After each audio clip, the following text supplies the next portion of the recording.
Vamos a continuar con el Congreso, con la plática Estado Epiléptico, que la impartirá la doctora Gabriela Alvarado Jiménez. Ella es de la Facultad de Medicina de la Universidad Autónoma de Coahuila, Unidad Torreón. Hizo su especialidad en pediatría en el Hospital de Alta Especialidad número 25 del Instituto Mexicano del Seguro Social, aquí en Nuevo León. Hizo su especialidad en Medicina Crítica Pediátrica en el Hospital Universitario José Eleuterio González, Gonzalitos. Y actualmente es jefa de la terapia intensiva pediátrica de la Unidad de Alta Especialidad número 17 en Torreón, Coahuila, del IMSS. Muchas gracias. Muchas gracias, buenos días.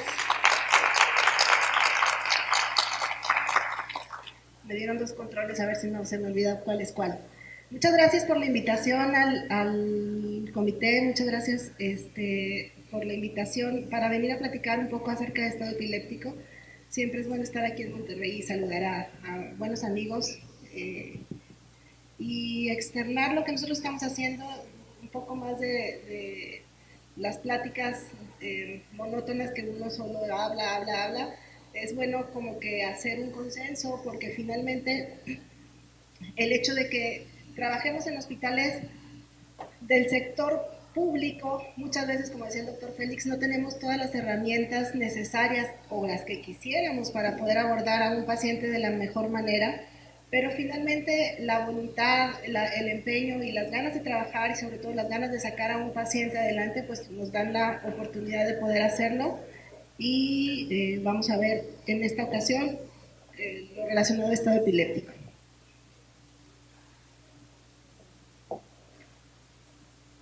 Sabemos que el estado epiléptico finalmente es una urgencia neurológica y es la más común en niños. Y también es importante saber que esta urgencia neurológica, si no la tratamos a tiempo, finalmente incrementa mucho el riesgo de mortalidad. Y considerando que en ocasiones son niños previamente sanos, pues imagínense el impacto que tiene en la familia, el impacto que tiene en el cuerpo médico y en el cuerpo de enfermería que finalmente atiende a estos pacientes. Más o menos se atienden de 18 a 23 casos de estado epiléptico por cada 100,000 niños cada año y representa alrededor del 1.5 al 2% de todos los ingresos a una terapia intensiva. Puede variar, evidentemente, dependiendo de la población, pero sí sabemos que más o menos un promedio de un 1.5% de los ingresos van a ser por esta causa. Es muy importante saber que hasta cerca de casi la mitad de los pacientes que llegan a un estado epiléptico, en algún momento de su evolución van a ser refractarios a las medidas de primer nivel o a las medidas de primera línea. Entonces, esto es lo importante del tema, que tenemos que aprender a manejar estos pacientes incluso desde antes de que lleguen a una terapia intensiva para poder ofrecerles un beneficio en cuanto a pronóstico. Y como habíamos dicho, la mortalidad del estado epiléptico en algunas series va del 20 hasta el 60%. Entonces, si nosotros logramos detectar a tiempo este problema y sobre todo empezar un manejo oportuno, evidentemente la sobrevida mejorará, pero sobre todo el riesgo de secuelas neurológicas también disminuyen, y con eso pues la posibilidad de que el niño regrese a una estancia en su casa y en sus actividades diarias de manera adecuada pues sería lo ideal.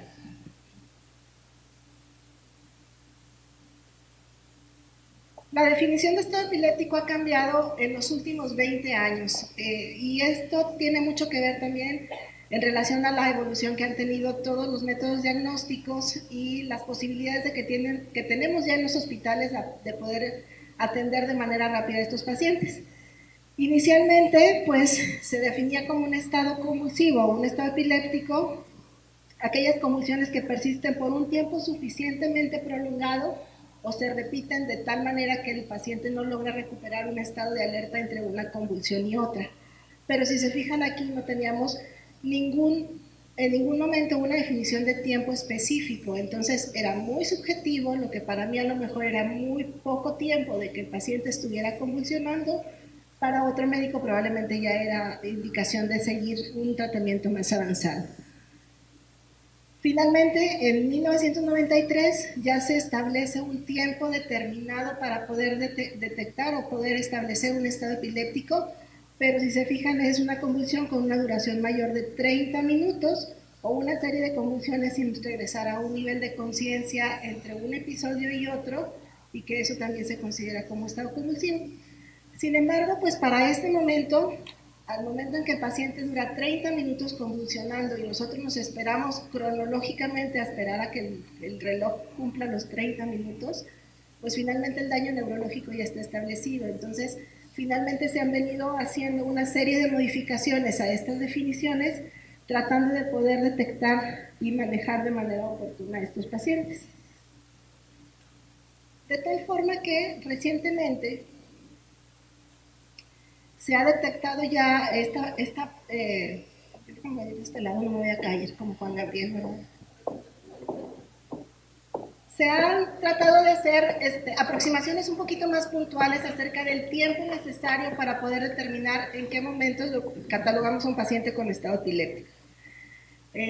Como dicen aquí, son unas crisis convulsivas continuas que duran más de 5 minutos, y se fijan ya hay mucha diferencia de 5 a 30 minutos, y que finalmente pueden ser también crisis intermitentes pero sin recuperación del estado de alerta entre una crisis y otra. Y esto viene a cambiar por completo el abordaje de estos pacientes, porque una vez que el paciente llega a urgencias y llega convulsionando, más o menos son 5 minutos de que llega el paciente a que el personal de enfermería probablemente logra obtener un acceso venoso. Entonces, si en ese lapso de que el paciente llega a urgencias convulsionando y le coloco un catéter venoso y sigue convulsionando, pues finalmente ya se prenden los focos de alerta y tenemos que tomar en consideración de que probablemente este paciente ya no deje de convulsionar. De tal forma que podemos detectar que el paciente que dura más de 5 minutos ya tiene un estado epiléptico inminente, y que cuando se pasa ya más allá de los 5 minutos, prácticamente lo podemos catalogar como un estado epiléptico temprano, más o menos de los 5 a 30 minutos, o un estado epiléptico ya establecido con una duración de más allá de 30 minutos. De tal manera que, si se acuerdan de las primeras definiciones que nos decían que la duración mínima era de 30 minutos, pues prácticamente aquí ya, con esta recomendación, tendríamos que empezar a hacer manejo desde aquí para tratar de que aquí ya vayamos más avanzados en el tratamiento. Otra definición importante es el estado epiléptico refractario.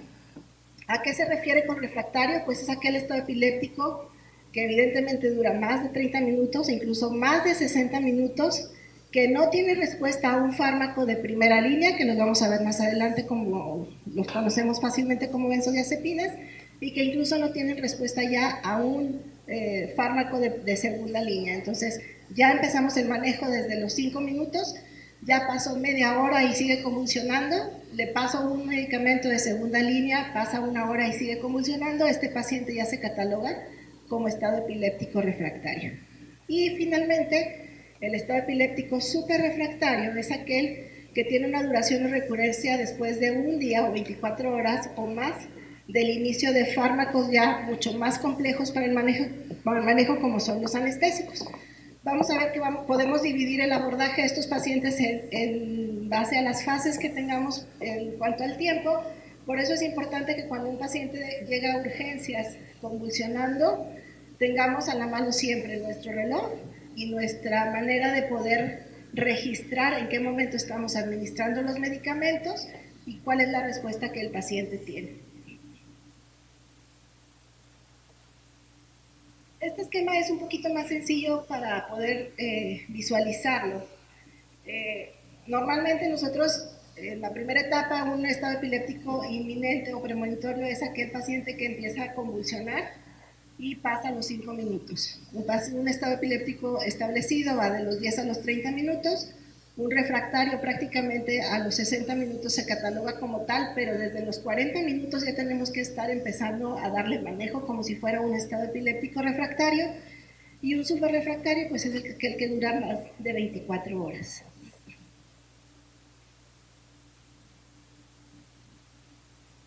Junto con los cambios que se han hecho en base al tiempo,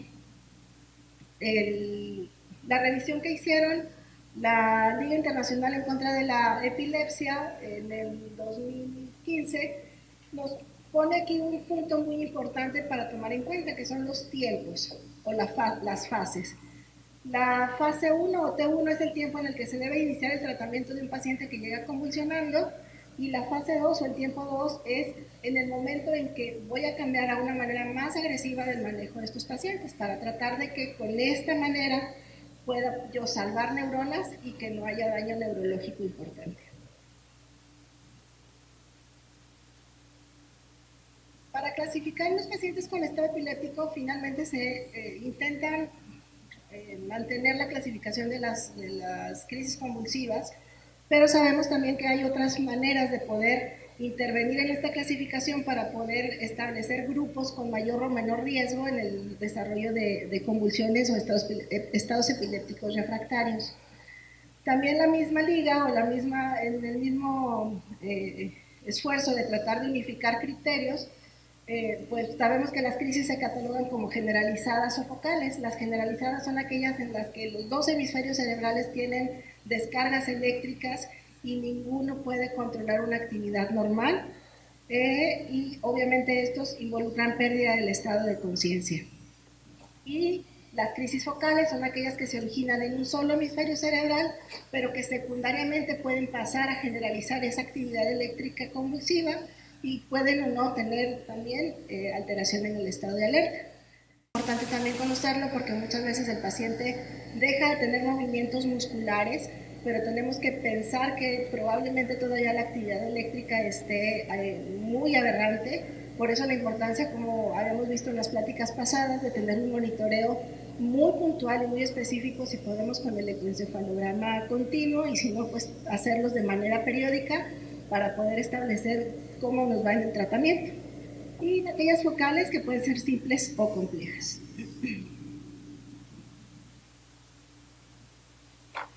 Aparte de esa clasificación, la recomendación actual es que podamos también identificar que pacientes tienen un poco más de factores de riesgo para llegar a un estado epiléptico refractario.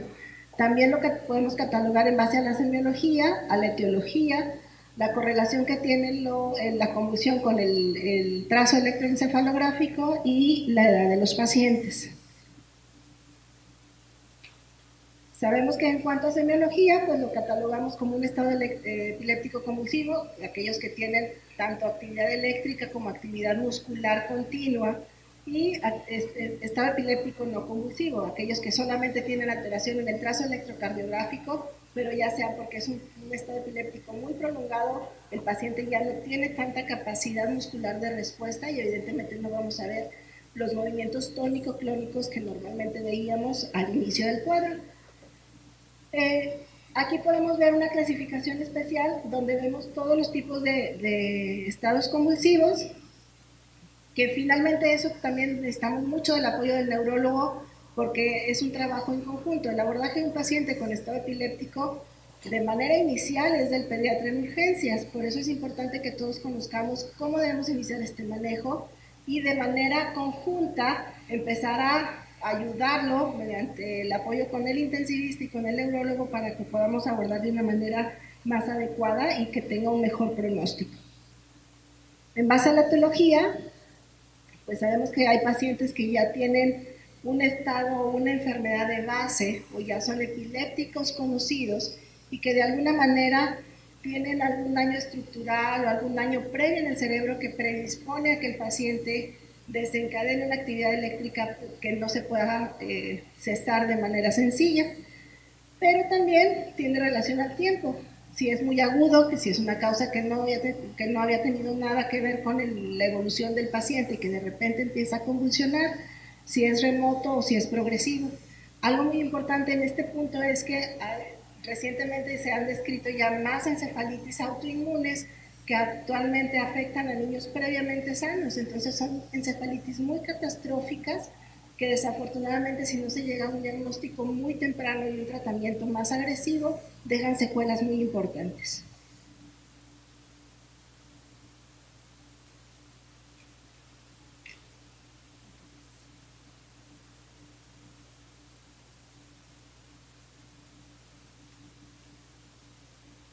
Esto es muy importante que lo mencionemos, porque nosotros pensamos siempre que las crisis por fiebre son benignas y que no pasa nada y que el niño tiene una crisis por fiebre y se puede ir a su casa sin ningún problema.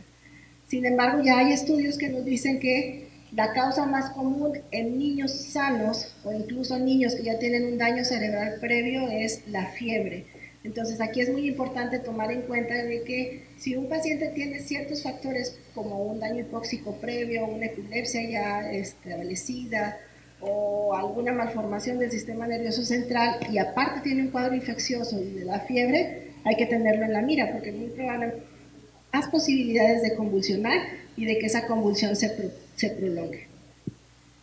Otra causa muy frecuente son los niveles bajos de anticonvulsivos. Evidentemente eso tiene mucho que ver con el apego al tratamiento. Si son niños, evidentemente tiene que ver con el apego de los padres para poder darles el tratamiento. Y eso sí hay que ser muy específicos en cuanto a intentar tomar niveles periódicos de los anticonvulsivos y poder detectar si el paciente no está teniendo un apego adecuado, porque si no, finalmente va a llegar a un estado epiléptico y va a ser mucho más difícil manejarlo. Anormalidades en el estudio de neuroimagen, alteraciones electrolíticas, evidentemente todas las alteraciones de los electrolitos nos pueden desencadenar convulsiones, sobre todo en lactantes o en recién nacidos. Errores innatos del metabolismo, sabemos deficiencias de piridoxina, deficiencias de biotinidasa, que muchas veces no lo sospechamos y hasta que tenemos el resultado del tamiz empezamos a poder darles un tratamiento, pero siempre en un recién nacido que empiece a convulsionar debemos de tomarlas en cuenta. O infecciones del sistema nervioso central, evidentemente las meningoencefalitis son las más importantes.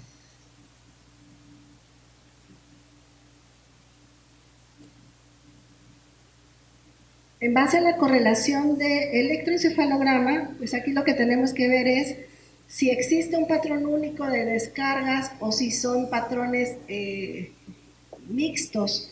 También es importante saber si es un ritmo que no es epileptiforme o descargas evidentemente que causan convulsiones, la localización, qué patrón tiene, la morfología, cuánto dura, la modulación. Si yo le estoy dando tratamiento, lo ideal es estar viendo en el monitor del electroencefalograma la respuesta que vamos teniendo, porque evidentemente pues es la única manera de poder decir si lo estamos haciendo bien.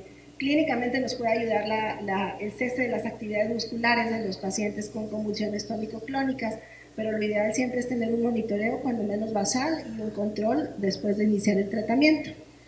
Y sobre todo, pues poder mantener el resto del organismo de una manera adecuada, porque la mayoría de estos fármacos en algún momento pueden ocasionar depresión respiratoria y complicarnos por cosas que debemos de tener en cuenta que no deberían de dar complicaciones y no las tomamos en cuenta, pues nos complica la evolución. Este es un patrón electroencefalográfico normal, habrá que ver nada más el voltaje que tiene, que sea regular, que no tenga alteraciones en algún sitio de los canales. Este es otro patrón electroencefalográfico normal.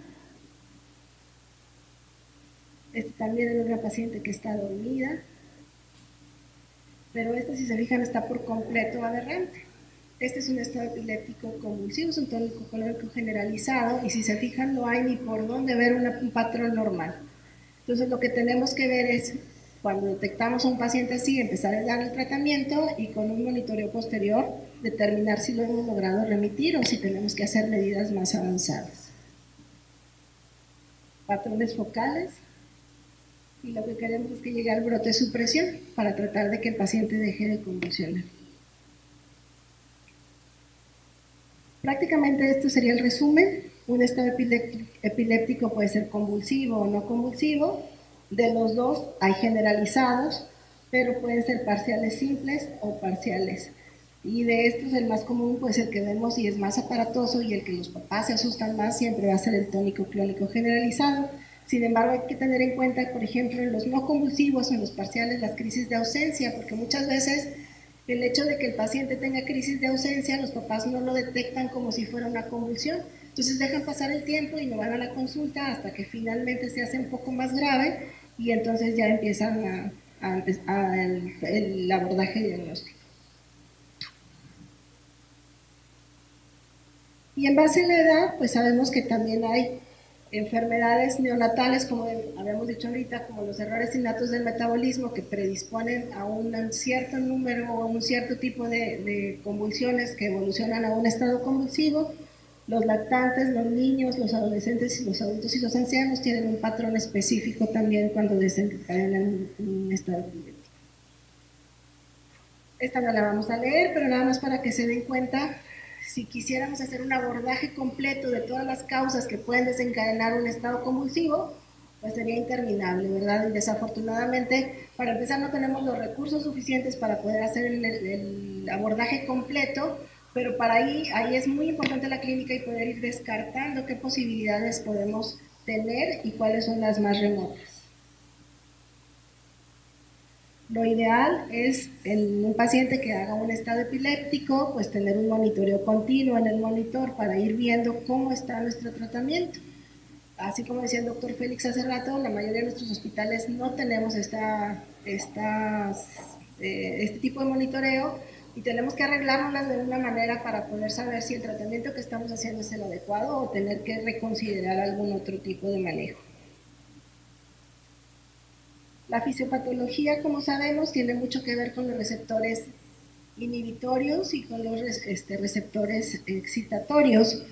Evidentemente, pues, es una falla en la inhibición neuronal. El principal inhibidor es el ácido gamma-aminobutírico y que también se puede asociar este déficit con un incremento en la excitación neuronal dada por el glutamato o por cualquier factor que estimule estos receptores. Todas estas lesiones de inhibición y excitación generalmente evolucionan a una lesión neuronal por hipoxia e isquemia, y entonces va siendo un círculo vicioso, porque cada vez que se lesiona más el cerebro, hay menos posibilidades de que el paciente pueda romper con esa actividad eléctrica anormal. Se genera en muy poco tiempo la resistencia a fármacos, como vamos a ver, cada vez necesitan dosis mayores o otro tipo de medicamentos porque se pueden saturar estos receptores. Hay excitotoxicidad por otros factores agregados como la fiebre, como la hipoxia, etc. Y finalmente la estimulación o la sobreexpresión de receptores excitatorios que también favorecen al desencadenamiento del estado epiléptico.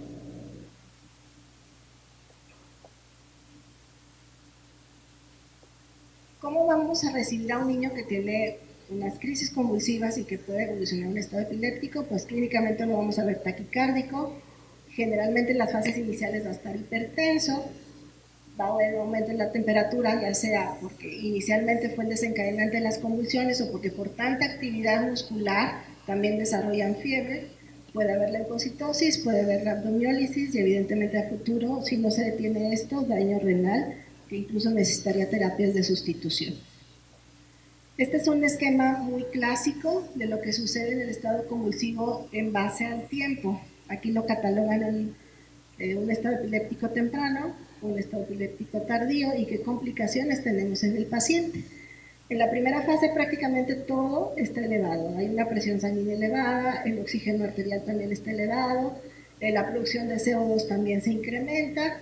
Sin embargo, ya aquí hay cambios en el pH, podemos empezar a encontrar acidosis en el paciente, alteraciones en los electrolitos, en la CPK, y esto es muy importante, aumenta el flujo sanguíneo cerebral, el consumo cerebral de oxígeno y el consumo cerebral de glucosa, porque finalmente la célula neuronal está en una actividad constante. Sin embargo, si nosotros no detenemos en esta fase el estado epiléptico, empieza ya la depresión de algunas situaciones que pueden desencadenar finalmente hipoxia e isquemia y una lesión neuronal ya irreversible.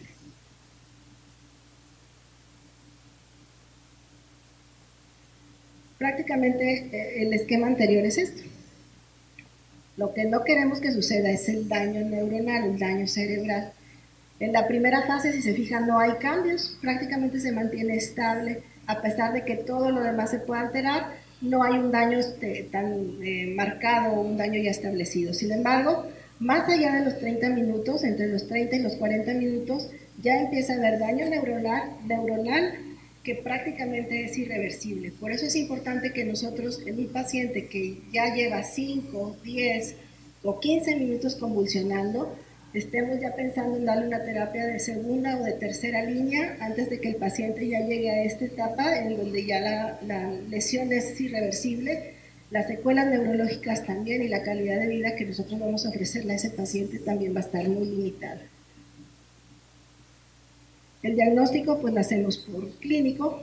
Yo creo que a todos nos ha tocado ver a un niño convulsionar y a todos nos ha tocado sufrir un niño que no deja de convulsionar. Entonces es muy angustiante porque pones una cosa, pones otra y le vuelves a poner y vas subiendo las dosis y el paciente sigue convulsionando. Entonces llega un momento en que tenemos que tomar decisiones muy drásticas, incluso meterlo a coma, barbitúrico o en algún momento con inhalados, con anestésicos inhalados para poder tener esta actividad constante. Obviamente necesitamos un electroencefalograma. Yo sé que a veces en muchos hospitales no lo tenemos de primera línea, pero siempre lo ideal es tenerlo como base para ver qué patrón tiene y subsecuentemente para ver la respuesta al tratamiento. Cuando el paciente está estable o cuando el paciente ya está en condiciones, podemos hacer un estudio de imagen, más que nada para buscar etiología o secuelas como edema cerebral o lesiones ya específicas de algún sitio cerebral, y los exámenes de laboratorio buscando problemas infecciosos o alteraciones bioquímicas.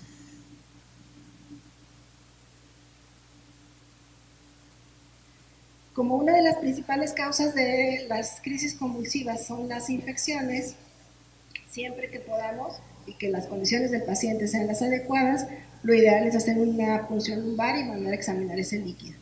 Si es un proceso infeccioso, pues evidentemente requeriría tratamiento antibiótico, porque si no, aunque le demos todos los anticonvulsivos, el paciente no va a lograr remitir el estado epiléptico.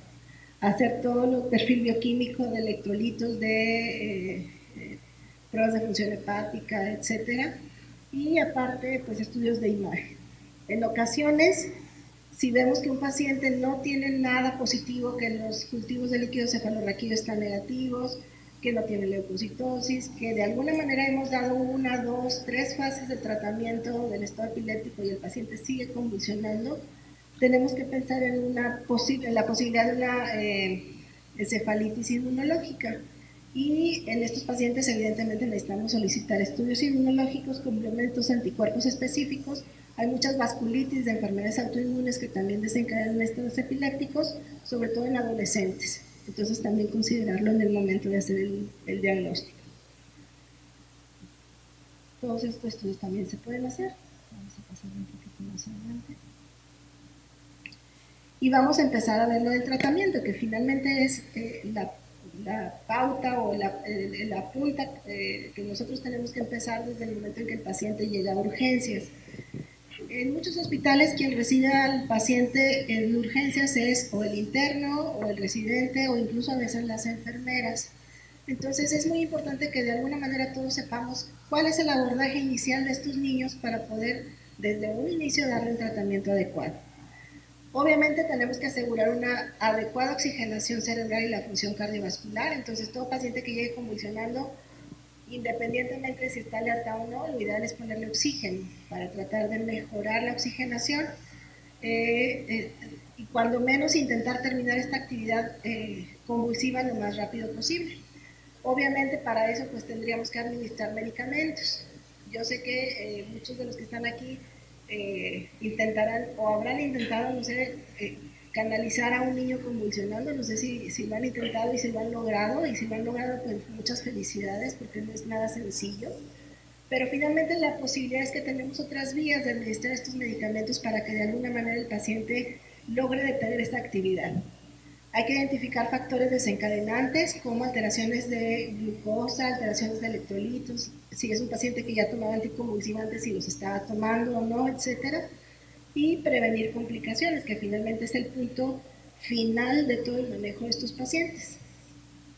Siempre empezamos con el ABCD, siempre lo primero que el paciente grave pues va a ser la vía aérea, permeabilizarla. Muchas veces son niños con problemas neurológicos crónicos que manejan mal las secreciones y que muchas veces esa misma saliva y esas secreciones empiezan a ocasionar microaspiraciones y que si no las manejamos también a tiempo, en un futuro también nos pueden dar complicaciones infecciosas como neumonías, etcétera.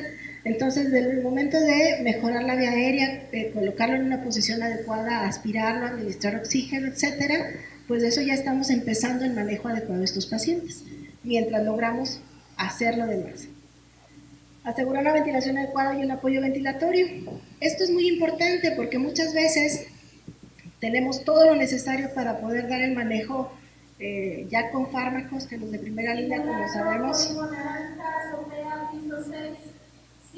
¿Tenemos que salir nosotros? Yo creo que no. Seguimos. No me voy a tocar como en el DF, ¿verdad?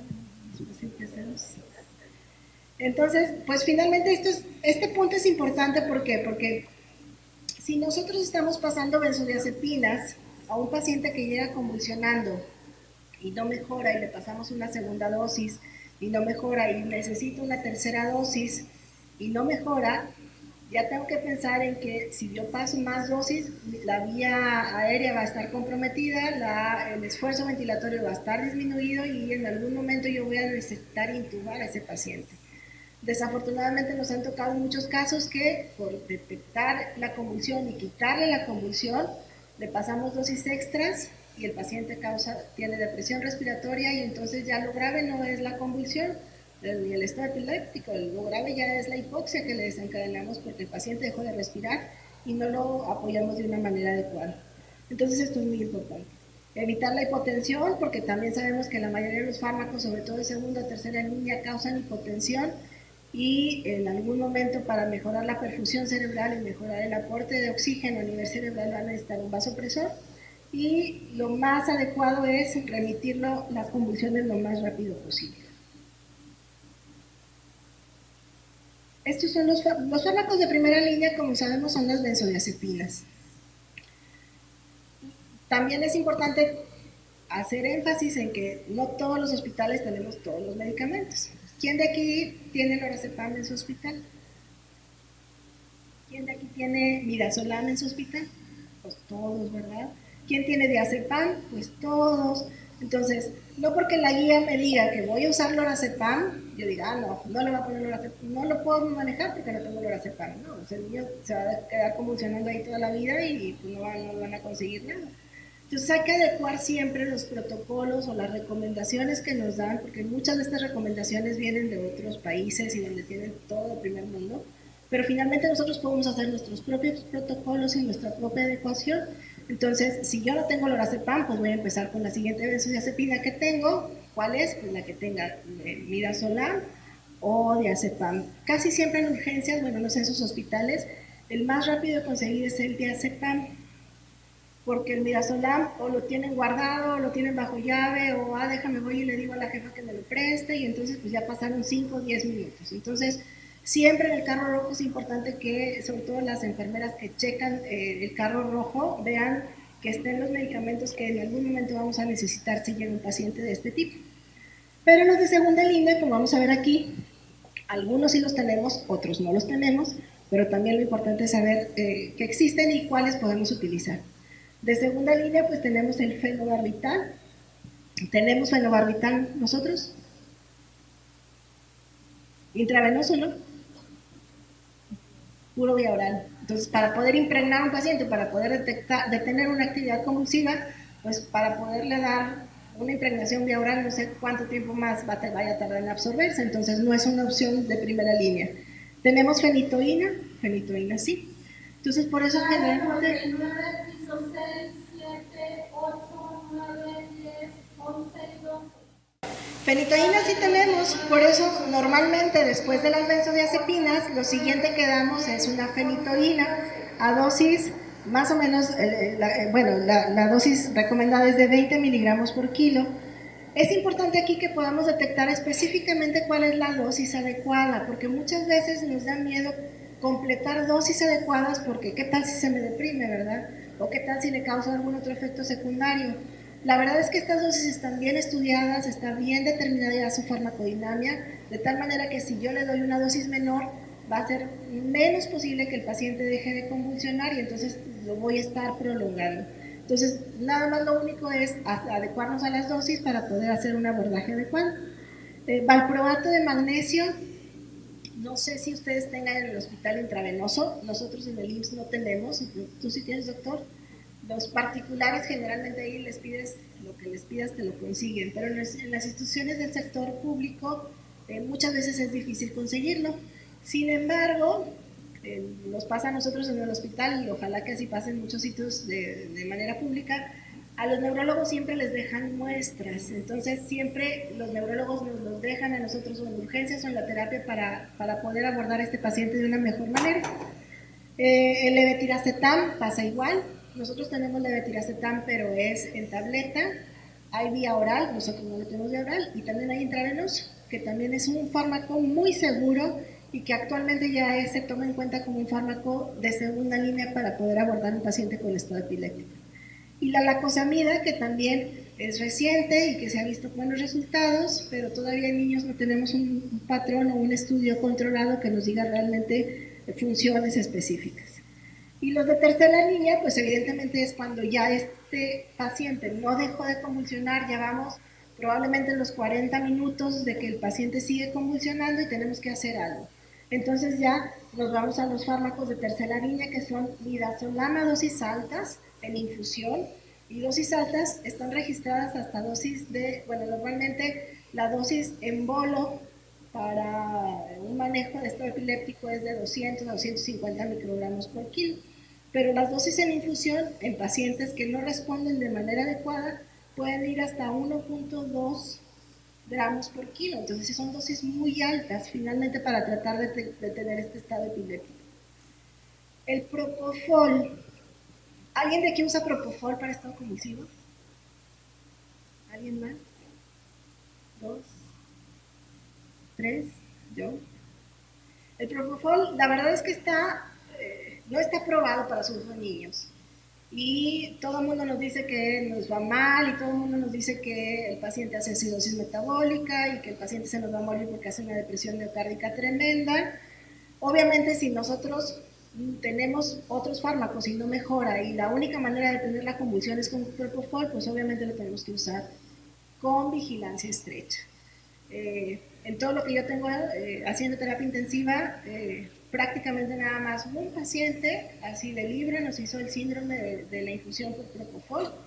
La verdad es que la mayor parte de los niños lo toleran a dosis no altas, obviamente, pero a dosis medias o dosis bajas lo toleran de manera adecuada. No sé qué experiencia tienen los doctores, pero tampoco no es como que excluirlo del cuadro nada más porque no está recomendado. En algunos sitios o en algunos pacientes muy puntuales se podría usar. Y si no funciona nada, pues nos vamos hasta tiopental. Obviamente el tiopental implica ya asistencia mecánica ventilatoria, con intubación, con soporte aminérgico, con soporte vasopresor, porque este sí evidentemente nos causa mucho compromiso cardiovascular. Este es un estudio, no sé si se alcance a ver bien, pero hicieron una comparación de los fármacos, a ver qué tan seguros eran y qué tanta capacidad de tener un estado epiléptico tenía cada uno. Utilizaron el fenobarbital, la fenitoína, el valproato, el levetiracetam y la lacosamida. Y vieron cuáles efectos adversos tenían prácticamente cada uno. Si se fijan, el levetiracetam y la lacosamida prácticamente no tienen efectos adversos serios a dosis iniciales del manejo de estado epiléptico. Y la eficacia puede ir hasta el 100%, de tal manera que es un fármaco muy seguro, tiene casi la misma eficacia de la fenitoína, por ejemplo, pero la fenitoína sí hay un poquito más de riesgo de hipotensión, entonces se puede usar, claro, pero sí, obviamente con vigilancia de los otros parámetros. Y este es como que un algoritmo para poder nosotros tener una idea de qué podemos hacer cuando llega un paciente a urgencias. Yo sé, como les decía ahorita, que a lo mejor no tenemos todos los fármacos disponibles, pero buscar qué fármacos tenemos y hacerlo y escribirlo y dejarlo en el carro rojo para que cuando llegue un paciente no tengamos que andar corriendo y hacerlo punto por punto e incluso anotar los tiempos, porque eso es muy fácil de que a veces se nos olvide.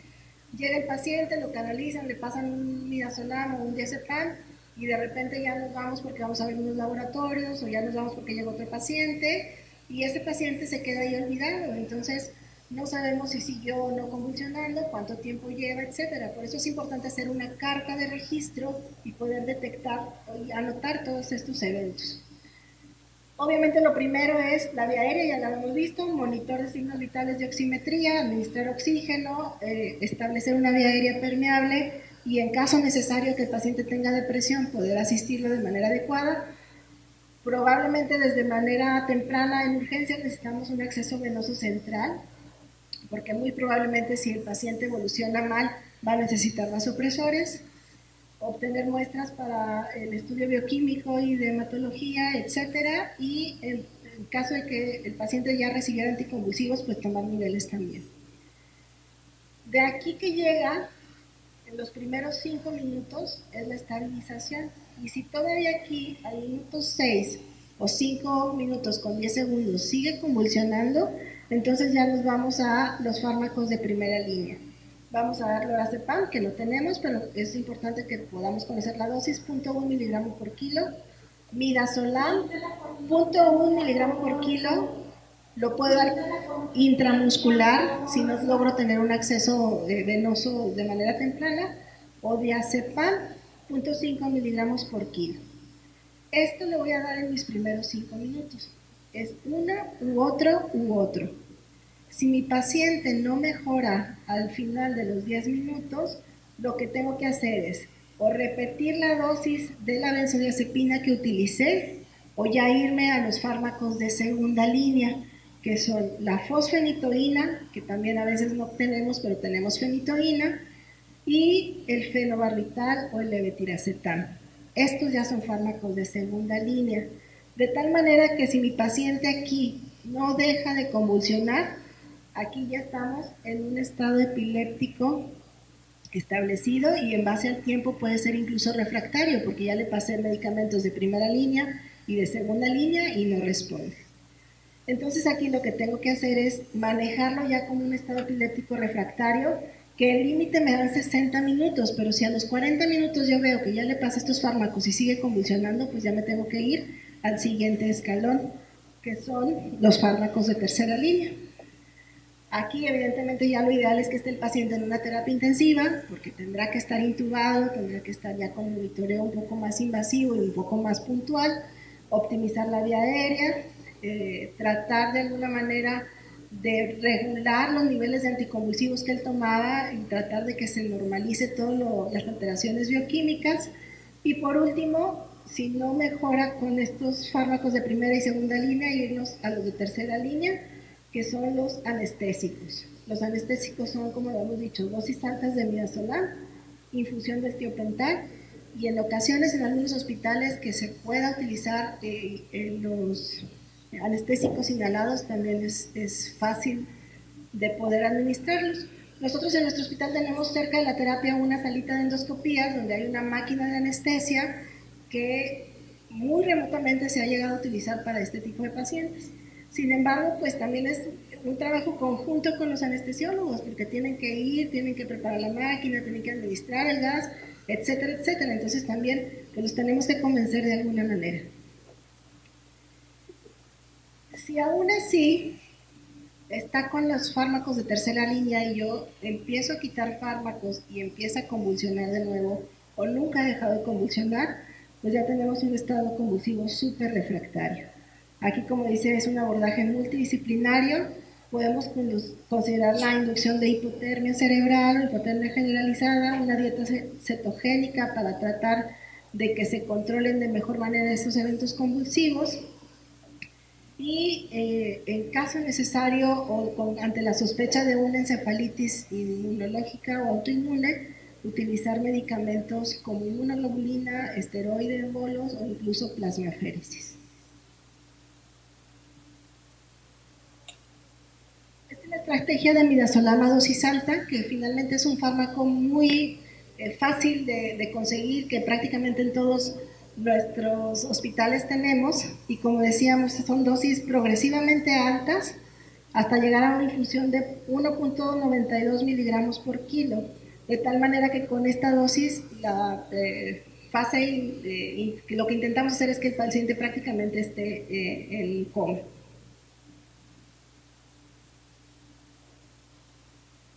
Estos son fármacos o medidas extras cuando el paciente no responde, como habíamos dicho, La ketamina, cuando generalmente ya ni el tiopental, ni el propofol, ni el midazolam a dosis altas funcionaron, podemos utilizar ketamina a dosis de 1 a 2 miligramos por kilo, seguido de una infusión de 0.6 miligramos kilo hora, sulfato de magnesio, que también tiene efecto depresor del sistema nervioso central, y en caso necesario considerar la inmunoterapia, metilprednisolona en bolos, inmunoglobulina o plasmaféresis. Finalmente, cuando llegamos a este punto, el paciente ya lleva 2 o 3 días que no ha cesado la actividad convulsiva y evidentemente ya el daño neurológico puede ser muy severo. Entonces, otra parte importante del manejo de estos pacientes es el platicar con los familiares, la evolución que está teniendo y de las posibles complicaciones que vayamos a tener. Aquellos pacientes que con nada se han logrado las convulsiones, sobre todo si son lactantes, ketamina ya la habíamos visto, la lidocaína también pudiera ayudar en algún momento determinado, el propofol, como veíamos, a dosis bajas, 1 a 2 miligramos por kilo por hora es una dosis adecuada. La verdad es que en ocasiones a nosotros nos ha tocado utilizarlos hasta 3 o 5 miligramos por kilo y ha sido bien tolerado.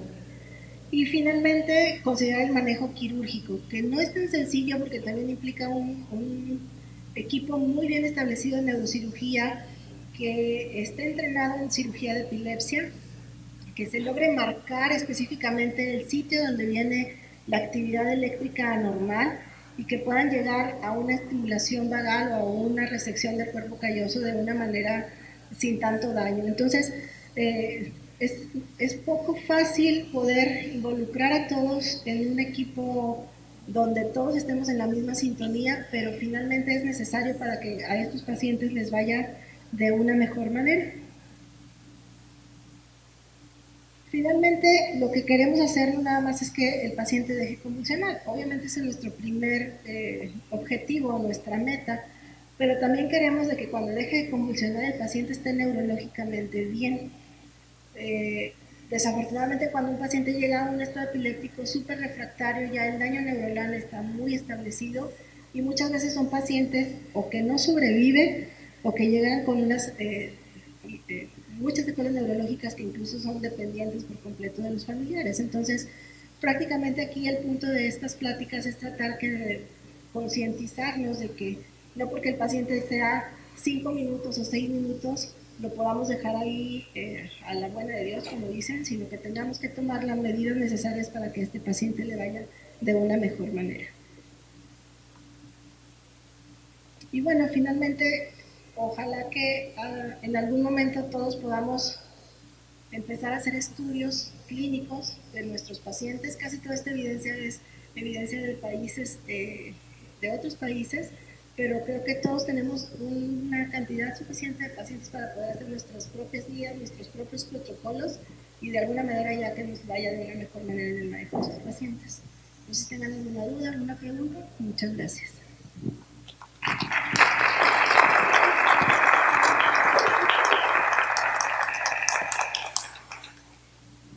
¿Nadie? ¿Ninguna pregunta?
Hasta más fácil, porque interrectal necesitas la sonda, diluirlo y pasarlo. También lo usamos, la verdad es que también, en caso de que no tengamos otra manera, pues lo tenemos que usar. Hay ya muchas opciones de poder iniciar el tratamiento de un estado epiléptico, intramuscular, nasal, incluso con el midazolam a dosis altas, rectal o intraóseo. O sea, la verdad es que las intraóseas salvan vidas y no estamos tan acostumbrados a usarlas. En urgencia debería de ser un procedimiento de rutina. O sea, las intraóseas deberían de ser casi como canalizar.